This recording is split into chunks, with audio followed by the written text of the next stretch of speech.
Good morning, World We Fellowship. Shabbat Shalom, and happy Saturday to you. And also happy New Year's Eve. It's good to see all of you here today. Good morning, good morning, good morning. Now we're going to go ahead and get into today's Royal We Fellowship program. And now, excuse that lighting.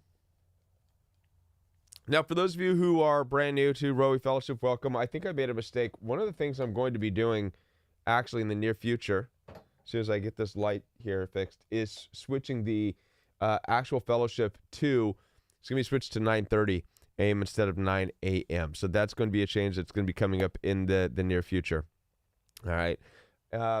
Now we're going to be continuing on with Leviticus. We're in Leviticus chapter 27. For those of you who are brand new to where we are, we have been moving on from, and yes, I thank you. Nettie says the sound is better. Yes, I did make some changes. I've gotten things situated a little bit better in here for Royal We Fellowship. Excited about that.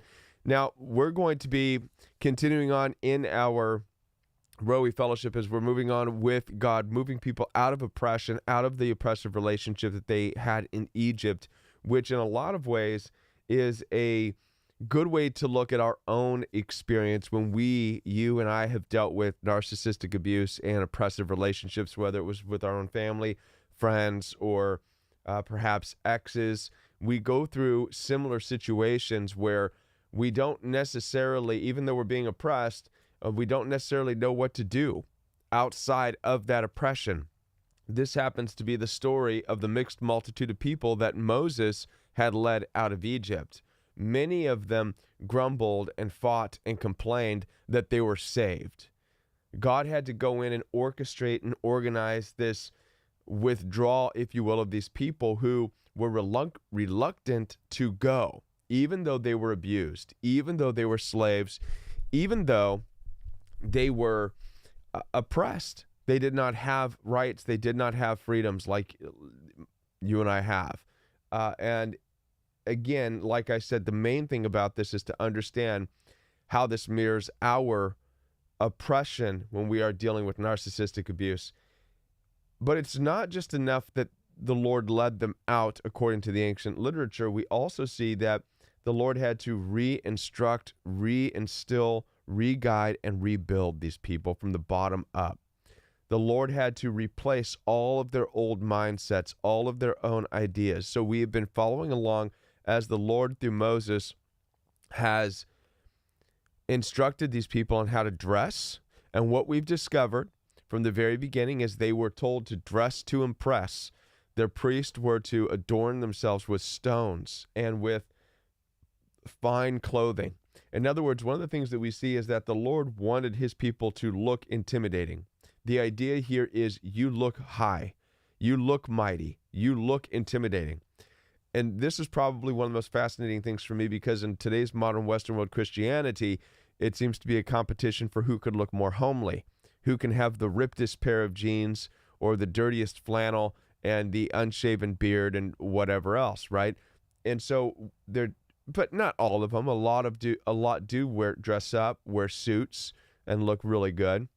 But in the non-denominational Christianity I come from in California, it was who could look the most hippie-ish, who could look the most surfer-like. Maybe it just goes by region. I don't know. Maybe it's by state as to how people dress and how people honor the Lord. But in the ancient literature, they were told to dress mighty. They were told to look intimidating. What we also see is that the Lord instructed these people on what to eat, what foods are clean and what foods are not. Now, this plays into how people ought to be healthy in their life. A lot of people, and this was new for me to understand this, because today we eat just about anything. And I'm not sure if we still are presented with the same risks, but in the ancient world, creatures like pigs, creatures like crabs and lobsters and whatever else, and we're not going to go through it right now, but certain hooved animals, really their task was to eat the garbage of the earth. They were the trash collectors. There were no garbage men. There were no trash trucks in the ancient world, so they really relied on pigs and other animals to eat things like the dead carcasses of other animals, vultures, they all did the same thing. The same thing's true with crabs and lobsters and shrimp. They were at the bottom of the ocean floor eating the poop, cleaning up the bottom of the ocean floor. That's how God designed them. And what God was saying is, don't eat those things because there's no nutritional value in it. Those are literally the garbage collectors. Chances are if you eat those things, you're just going to get sick. You'll get some kind of weird infection. So don't do it. So it makes sense. And like I said today, I know people eat pork and ham and whatever else. Are the same risks involved today? Maybe not, because today most animals are farmed. You know what I mean? It's like pigs. There's pig farms, and they eat. They're not out eating dead carcasses. They're eating grains or whatever they're feeding them. So maybe that's different. But still, we can see how the Lord instructed them on the food to eat. We also see how the Lord instructed these people on how to worship. The most important thing that we got out recently is on festivals. It seems to me the Lord is big on festivals, not just festivals, but actually counting and timing down and counting the days on a calendar. They didn't have days like Monday, Tuesday, Wednesday, Thursday, Friday, Saturday. They didn't have our calendar. But what they did do is they actually counted days. And the Lord instructed them to begin to count days. Starting now, count, however many days. And then 7 days after that, do this. And then 7 days. So they became very good at counting the days before a calendar even existed. And they used what's interesting about it is they used their freedom as the beginning of their calendar. And I just now realized that. So as they left Egypt, as God brought them out, that's when God started to develop with them a new way of calendaring their days, counting their days. And he used the freedom. The Lord used their freedom from Egypt as a marking point of their new calendar. And I believe this is important. As we've talked about this, I believe that, and with the marking point of their calendar, they celebrated. They used the days, they counted the days, and they had various celebrations. You and I can also celebrate our freedom. We tend not to do these types of things. We tend to overlook the freedom, the celebration of the freedom.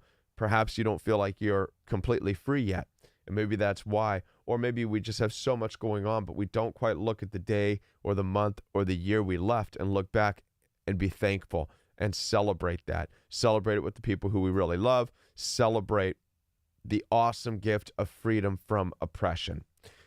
But that's where we are today, and we're going to continue on in Leviticus chapter 27.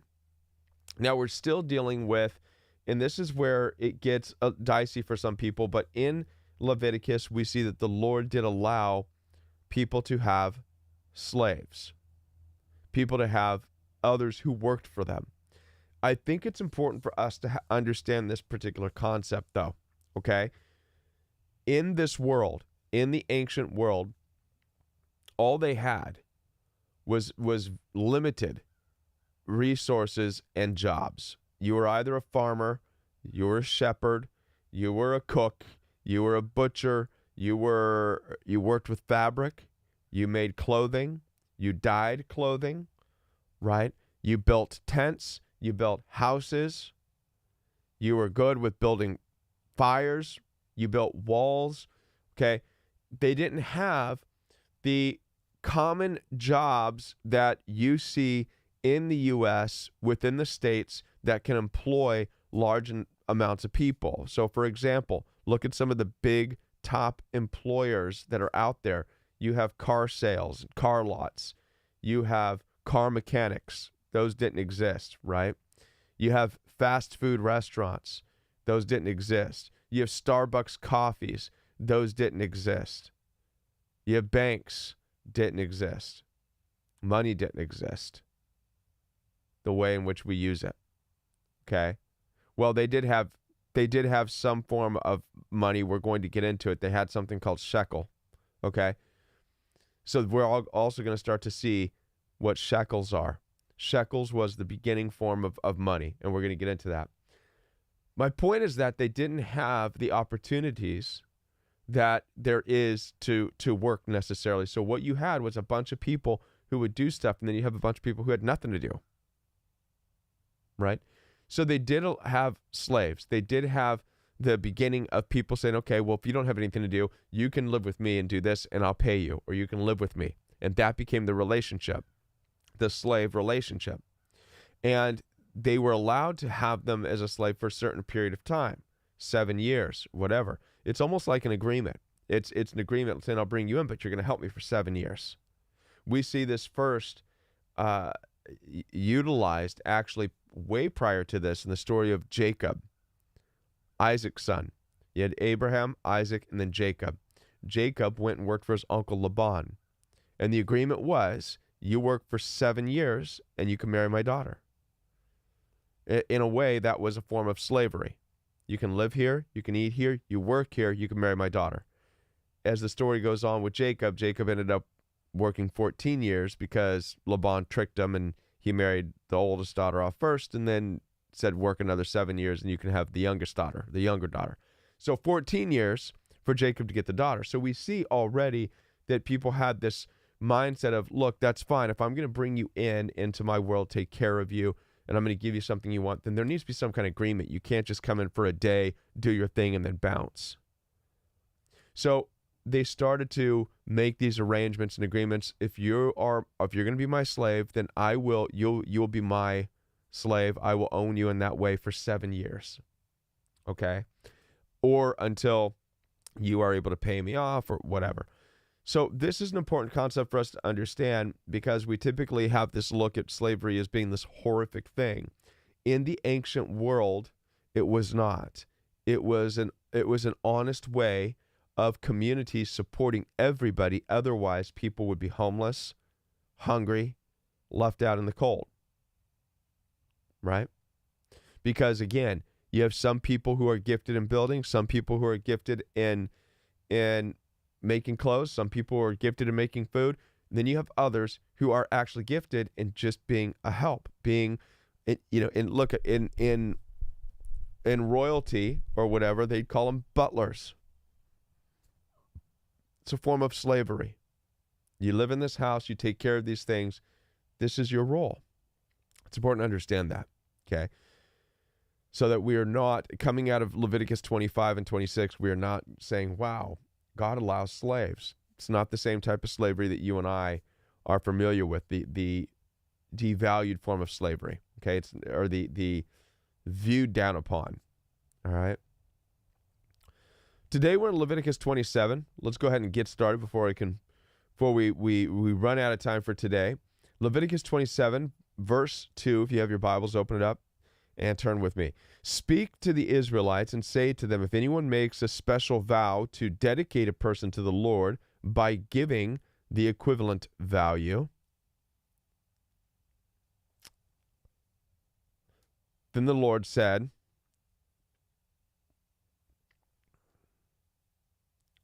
I'm actually going to read the other one. By involving the value of the person, if the valuation concerns a male from 20 to 60 years of age, then your valuation shall be 50 shekels of silver according to the sanctuary shekel. So the Lord is saying this is the valuation concerning a male slave, a male who can work for you. It's going to be 50 shekels of silver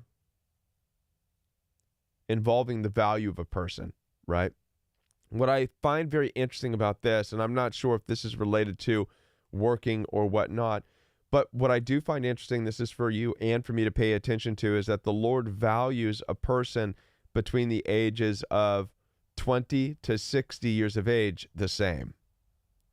There's a lot, and the reason this is important is because there's a lot of effort out there to say that, well, when you're older, you're nothing, whatever, the youth, it's all about being youthful. And I always thought this was really off. I don't know if you felt that way too.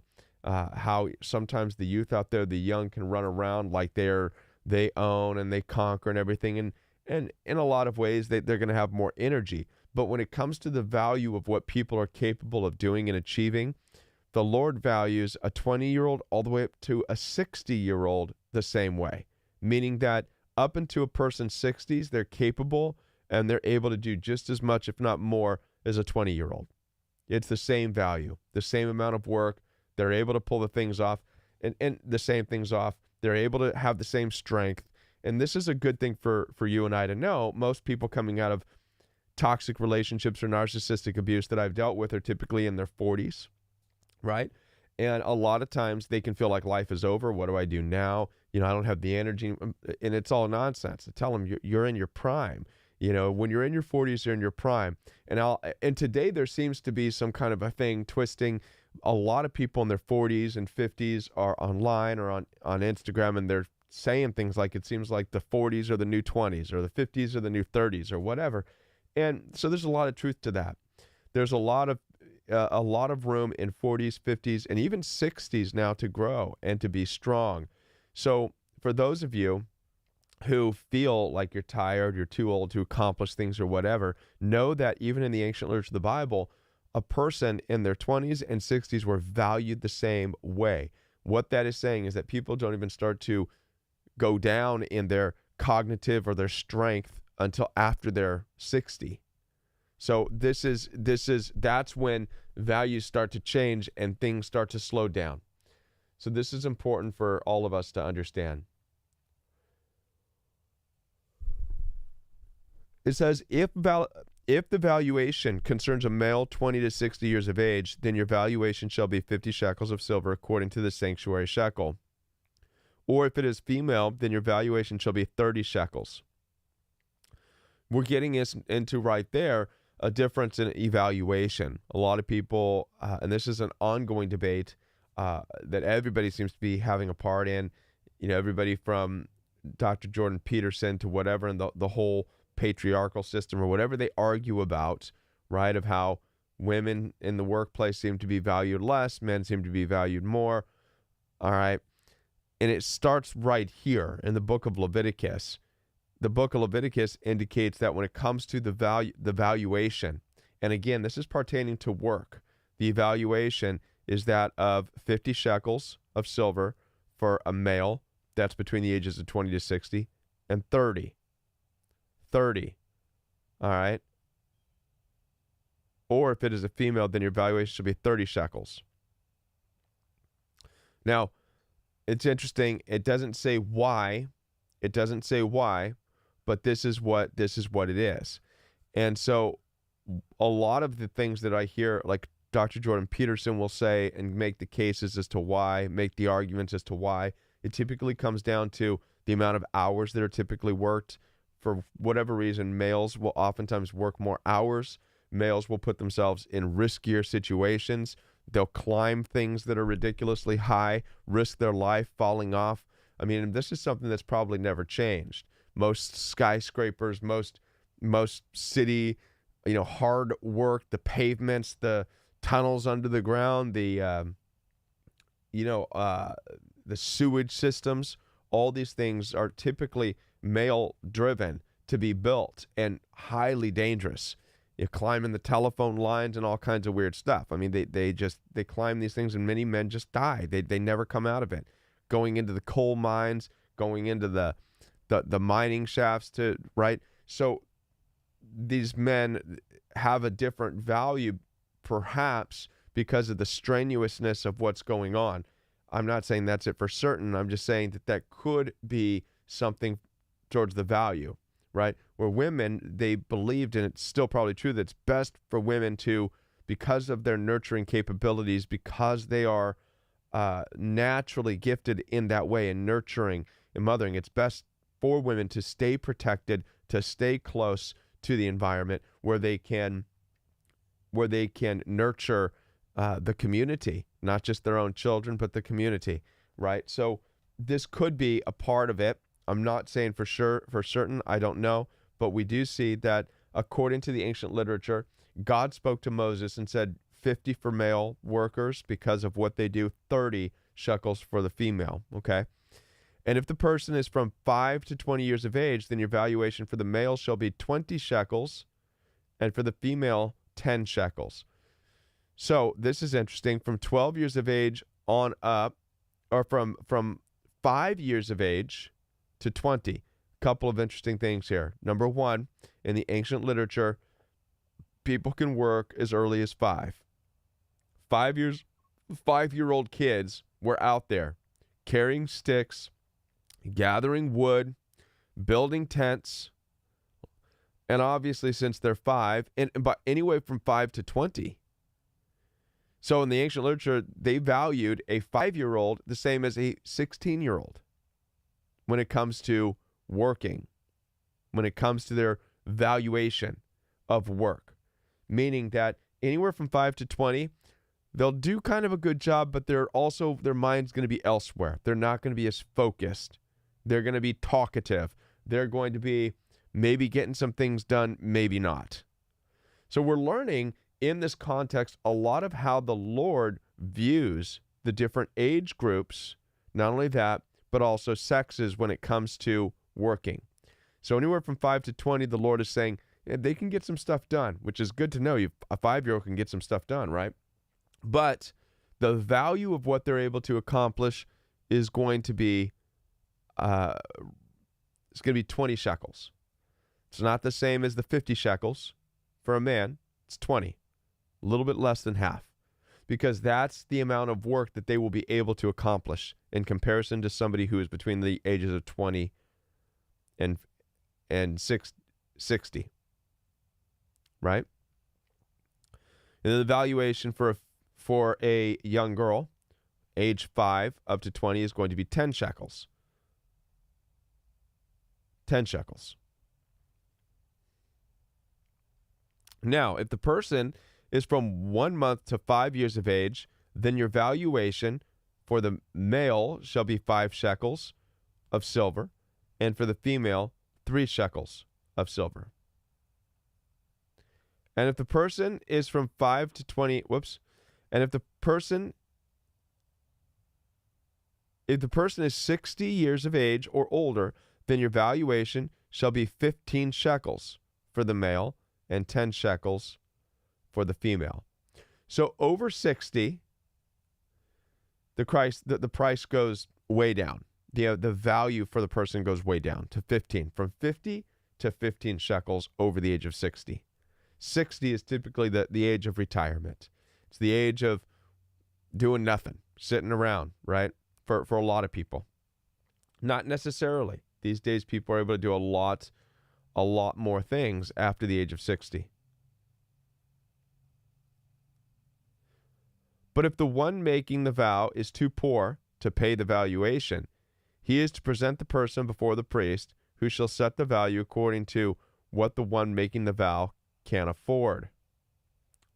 Again, the vow is bringing the person in to be able to be of assistance, to help. Basically, it's a form of hiring the person.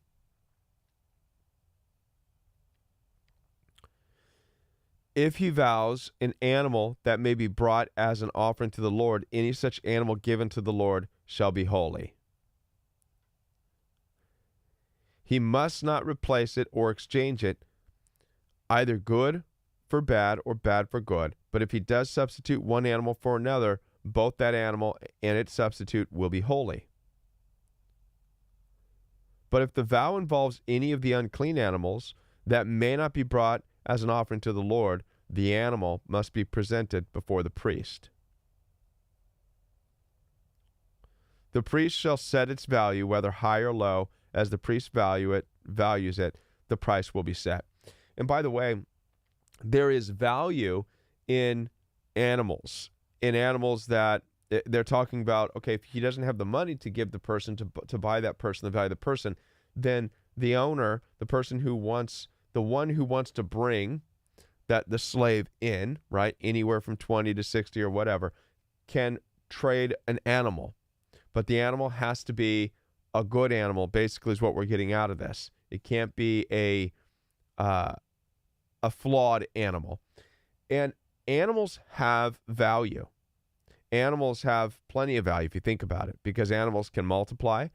Before that, they had shekels. The wealthiest of people were wealthy because of how many animals they had, their flocks. This is what made them wealthy. So if we look at the story of Abraham, he became increasingly wealthy. Isaac became increasingly wealthy. What did this mean? Lots of people, a community, and lots of flocks of animals. They can go anywhere. And God allowed the animals to keep flourishing. They had enough to eat. They had enough to maintain their fields. They had enough animals to get wool for clothing. This is what made people wealthy. All right? Jacob, by the time he left Laban with Laban's daughters, when Jacob married the two daughters, he was extremely wealthy. He was able to take an amount of all the animals in their agreement, and he was wealthy because of that. He amassed wealth. So you can see how in this ancient world, animals were a sign of wealth. The more animals you had, the more wealthy you were. So there was a certain, here we see the Lord assigning certain values to an animal when he's saying that if you don't have the money, if you don't have the shekels to exchange, the shekel of silver, which was a form of money, they were starting to put value to the precious metals, silver, gold, okay? But animals also have value. Then you can give an animal, you can make a vow using an animal. You can give the person that animal, which will be of value. That animal can then have babies, and then that person, that slave, who knows, could ultimately be a very wealthy individual themselves with a bunch of animals, okay? So that's important for us to understand. Today, we don't do that. We don't. Today, we pay to have animals. We don't. Our value isn't increased by how many dogs and cats we have, is it? It's not. Or chickens. That's not true. A lot of people here in the Midwest especially, there are a lot of people who own their own chickens. A lot of people who have, as a result, have their own eggs. They have their own chickens who lay eggs, and they eat their own fresh eggs, and they give it to their friends and community. That, you can already see how that does increase. That's valuable. That is very valuable. You can see the value of having chickens. It feeds people. Okay? So this is why there's value in owning animals, and they would oftentimes use animals as payment instead of shekels. Today, most likely, you and I would rather take the shekels, right? We take the money. Now, you can keep your donkey, right? Give me money, right? So I can go to Starbucks or whatever.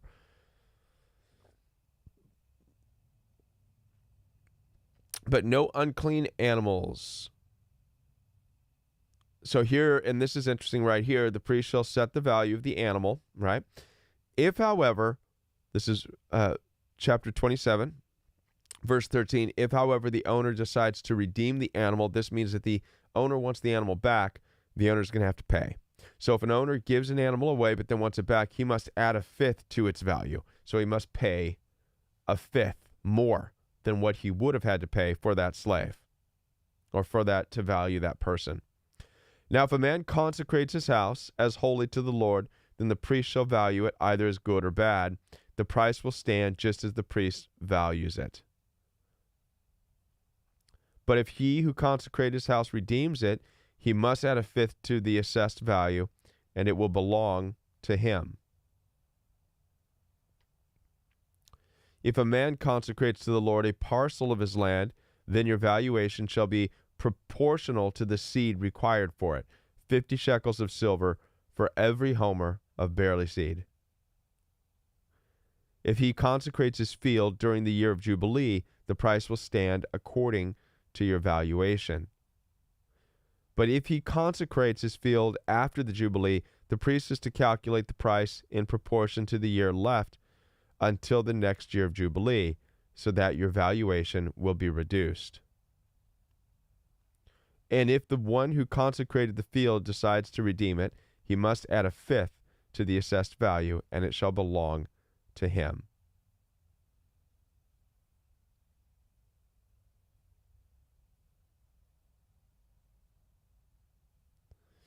There's a lot going on here. We can see already that the Lord, in instructing people on how to live and how to value things, property, the shekel, and people, starting to develop a very intricate system of monetary value, of worth, of homes, of animals. This back in the book of Leviticus. So this is very interesting for us to witness and be a part of. And I know it sounds confusing because we're not there and we're not able to fully understand and practice what's going on here and put into practice in our own lives. But I would like to imagine that it doesn't look that much different than what we're doing today. It's just this is what started it. So the way in which we do valuations, But back then, it's not greed based. It's not greed based as it's become nowadays. If, however, he does not redeem the field, or the field is sold to another man, it may no longer be redeemed. When the field is released in the Jubilee, it will become holy, like a field devoted to the Lord. It becomes the property of the priests. Now, if a man consecrates to the Lord a field he has purchased, which is not part of his own property, then the priest shall calculate for him the value up to the year of Jubilee, and the man shall pay the assessed value on that day as a sacred offering to the Lord. In the year of Jubilee, the field shall return to the one from whom it was bought, the original owner of the land. Jubilee, once again, is a very interesting concept, which is every 7 years. Every 7 years is the year of Jubilee. And in the ancient world, the year of Jubilee was like a giant reset button. So every 7 years, the Lord advised them to celebrate that year of Jubilee. It's a year of freedom, and it's a reset button.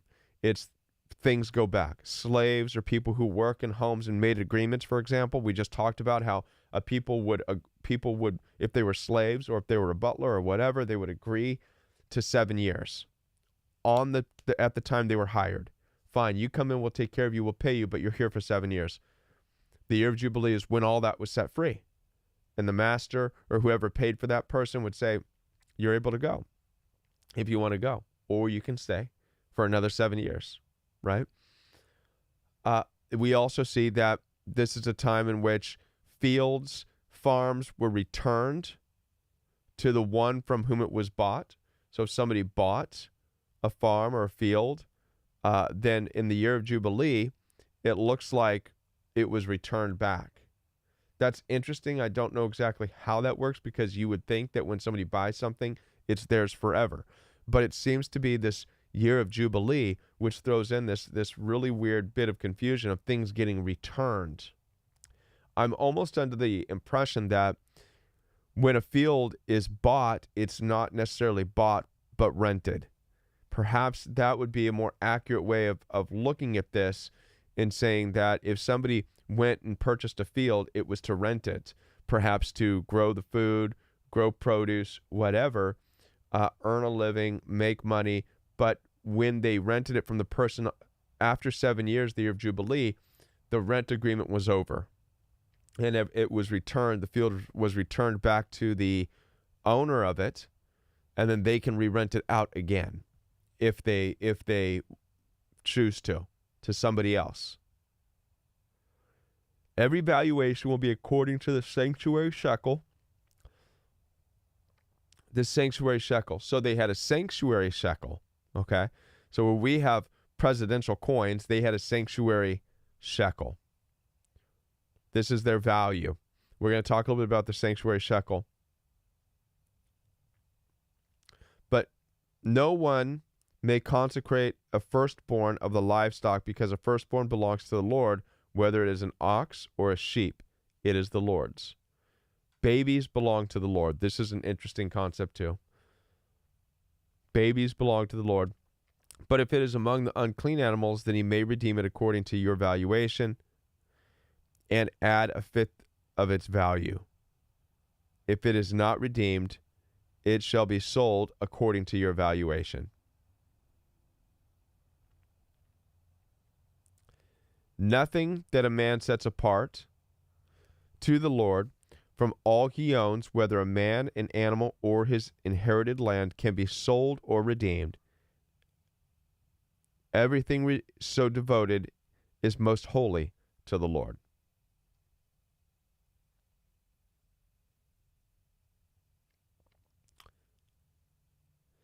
No person set apart for destruction may be ransomed.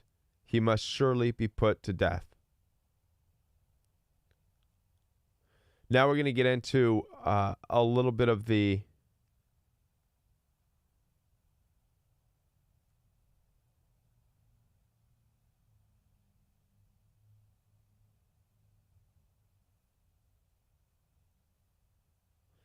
Sorry for the pause there. Just want to make sure I'm keeping up here. So verse 29 says, no person set apart for destruction may be ransomed. He must surely be put to death. Thus, any tithe from the land, whether from the seed or the land of the fruit of the trees, belongs to the Lord. It is holy to the Lord. If a man wishes to redeem part of his tithe, he must add a fifth to its value. Every 10th animal from the herd of flock that passes under the shepherd's rod will be holy to the Lord.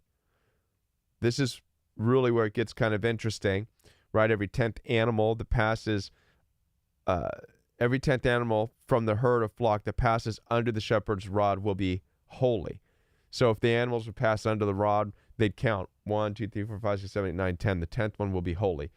There's something strange that we don't quite understand here that the Lord is showing with numerology, numbers.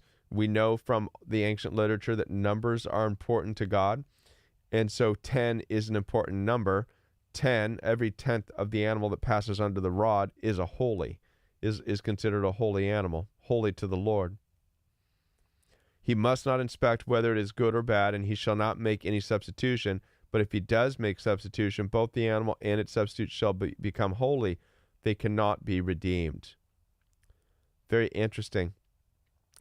These are the commandments that the Lord gave to Moses for the Israelites on Mount Sinai. So there's a lot that's going on here.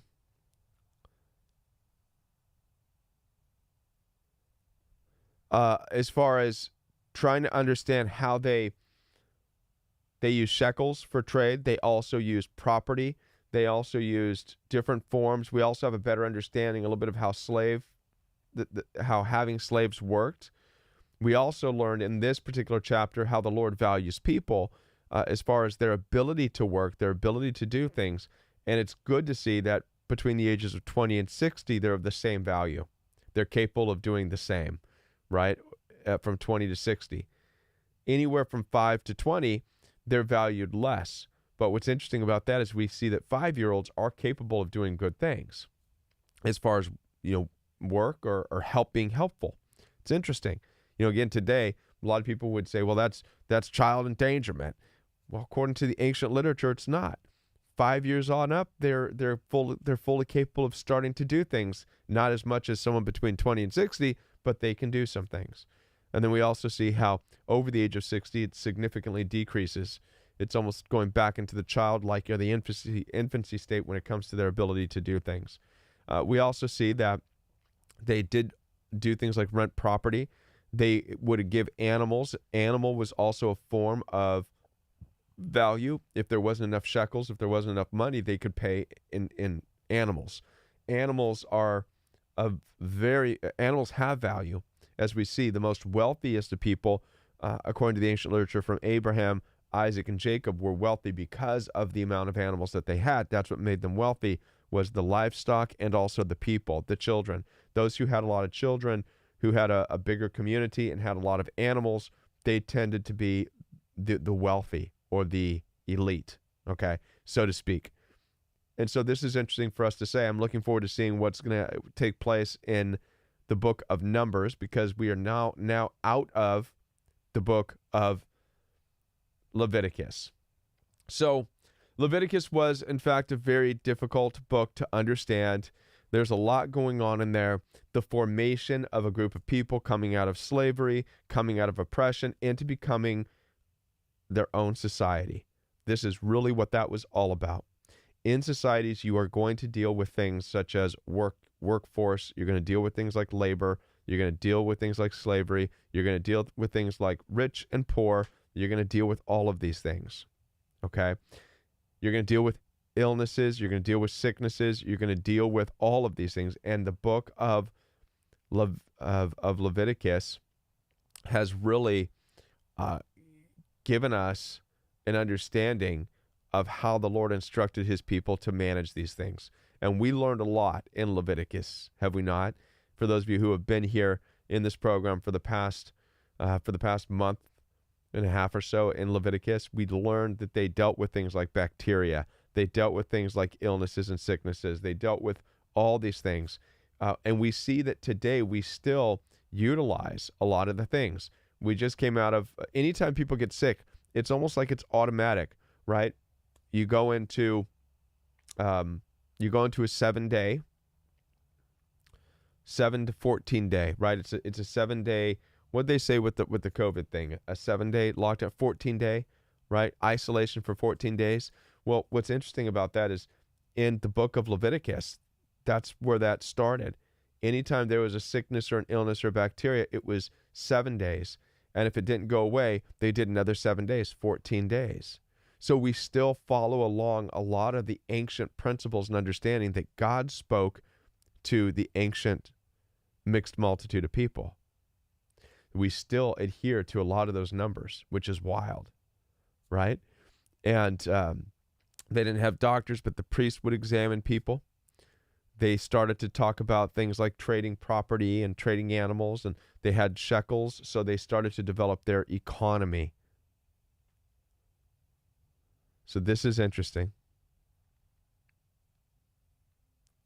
Well, I want to thank all of you for being here as we have journeyed our way through Leviticus the best we can, which, by the way, I just want to say congratulations to all of us, because this is a very difficult book. Leviticus is one of the most difficult books. At some point, it might deserve a revisit and go through it once again. There's probably a lot in there to go through. But I'm glad that you are all here with me. Next week, we are going to get into the book of Numbers. You may also see a change in how this is done. I would like to put more effort into starting in the book of Numbers, put more effort into making this a better experience for people coming on board. So looking forward to being with all of you next week, next Shabbat. Have a great rest of your weekend. Shabbat Shalom, everybody. Have a great new year. This is, we're going into 2023, and I couldn't be more excited with you. 2023 is going to be a great, fantastic year for all of us as we are rebuilding our lives, coming out of the oppression of narcissistic abuse. We're starting over brand new. This is going to be a great year. So blessings to each and every one of you. Have a great rest of your day. Have a safe New Year's Eve tonight. Blessings to all of you. And we'll be back next Shabbat right here on the Royal We. For those of you who do need help this weekend, if you are in a bad place, I am taking one-on-one appointments. You can schedule some time with me down in the description box below this video. Check down there, and I will be available tomorrow if you would like to have someone to talk to. In addition to that, I encourage everyone here, if you have not already checked out the coaching program, check it out. Starting in this new year, we're going to be doing some great things that's going to involve fellowship, so it's all going to start to play together. So I encourage you to take a look into the coaching program, which is a month-long program with people with interaction just like this, and with daily interaction. So it's a community of daily interaction, much like how you're interacting here right now. So it's a great opportunity to have chat. There's going to be a lot of great healing things that take place in that coaching program. So I encourage all of you to take a look at that. And I'll probably be mentioning that coming up more often in the new year as well. All right. Bye, everyone. Have a great rest of your day. And we will see you next Shabbat. Bye.